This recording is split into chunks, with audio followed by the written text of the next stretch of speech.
Aduk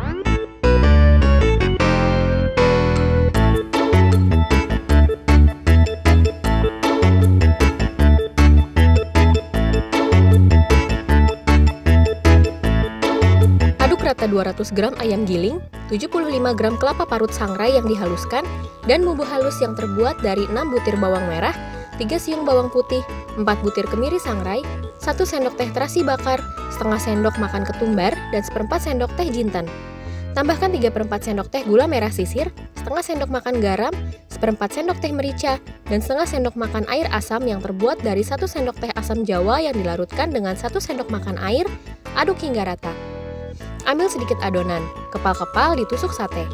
Panggang di atas pan bergelombang yang sudah diolesi minyak sambil dioleskan bahan olesan yang terbuat dari 2 cm kunyit, 4 butir kemiri yang sama-sama dihaluskan, dengan 100 ml santan kental dari setengah butir kelapa sampai matang dan harum.